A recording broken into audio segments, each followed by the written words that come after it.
diaspora ont également connu un net recul.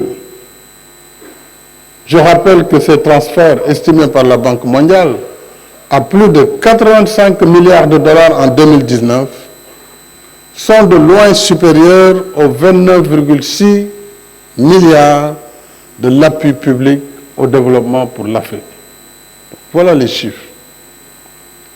À titre illustratif de l'impact de la crise, pour la première fois de son histoire, mon pays, le Sénégal, s'est retrouvé à faire du transfert de fonds dans le sens inverse, en soutien à notre diaspora, dans le cadre de notre plan de résilience,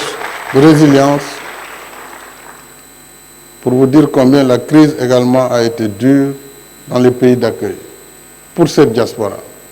Alors, dans ce contexte de crise et d'efforts de relance post-Covid, quel enjeu et quel défi pour l'émergence du continent?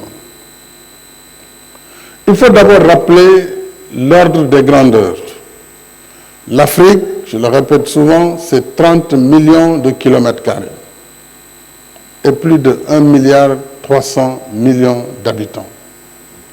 Selon la Banque africaine de développement, rien que pour les infrastructures, les besoins du continent se situent entre 130 et 170 milliards de dollars par an. C'est dire que si l'aide peut contribuer à régler une urgence sectorielle, elle ne peut satisfaire les énormes besoins en route, en autoroute, en infrastructure globale, en centrales électriques et autres infrastructures indispensables à l'émergence de notre continent. En plus de nos efforts internes de mobilisation de ressources, il faut repenser la gouvernance économique mondiale pour favoriser les conditions de financement de l'émergence du continent. À mon sens, les réformes doivent porter sur 6 domaines au moins. 1. Il s'agira d'assouplir les règles de l'OCDE pour les prêts, crédits, exports et allonger les maturités pour les financements de projets d'infrastructure du développement.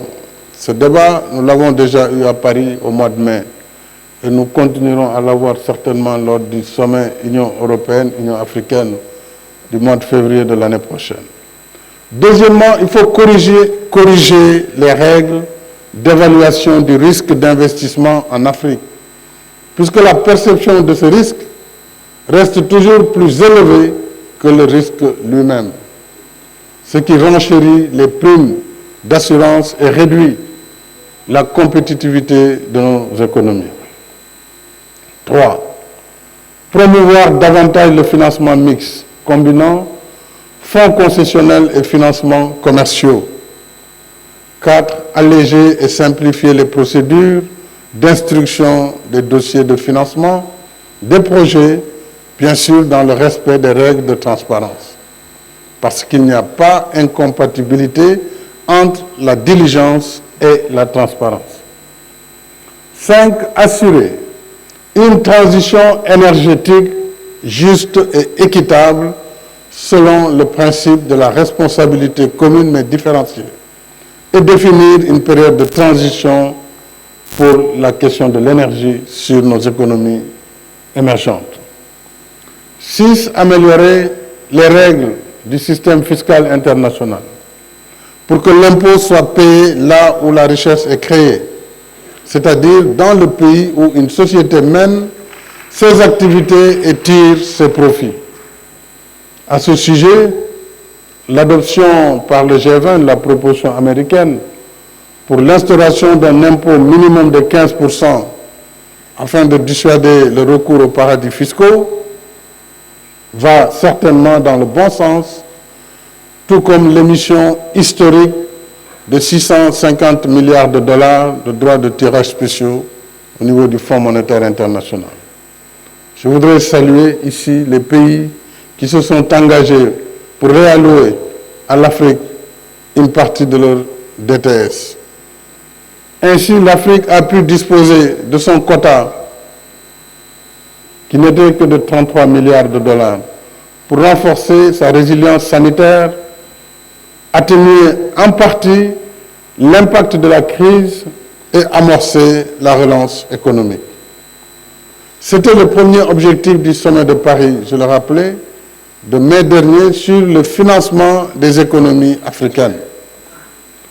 Travaillons maintenant sur le deuxième objectif, qui est celui de la réallocation aux pays africains selon des modalités à convenir de 67 milliards de dollars mobilisables sur les DTS des pays riches qui consentent, bien entendu, pour atteindre le seuil des 100 milliards de dollars convenus. C'est ce qui nous rapprochera de 252 milliards de dollars. Désolé pour tous ces milliards, mais c'est important de fixer les chiffres. 252 milliards, c'est ce qu'il nous faut pour contenir le choc de la Covid-19 d'ici 2025.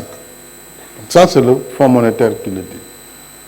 D'autre part, l'accès de tous au vaccin et sa production en Afrique reste pour nous une priorité majeure. Je salue les efforts déployés au plan bilatéral et dans le cadre de l'initiative COVAX et je tiens à remercier tous les pays donateurs dans l'initiative COVAX. Mais beaucoup reste à faire pour atteindre nos objectifs de vaccination. Le président Matamela Cyril Ramaphosa, qui coordonne avec engagement la riposte anti-Covid à l'échelle africaine, nous en dira certainement un peu plus. Thank you, Cyril. We are certainly eager to hear your update on the critical issue of vaccine. But let me reiterate here my full support against any form of discrimination or isolation in relation with the new variant Omicron. This is not acceptable and we won't accept it. D'ailleurs, parlant d'Omicron, il est aussi là depuis quelques jours. Il est partout. Et nous devons arrêter de nous faire peur. Nous devons respecter les gestes barrières. Nous devons continuer la vaccination. Je crois qu'on doit arrêter de faire peur à l'humanité tout entière, alors sur des sujets pour lesquels nous n'avons pas encore la pleine maîtrise.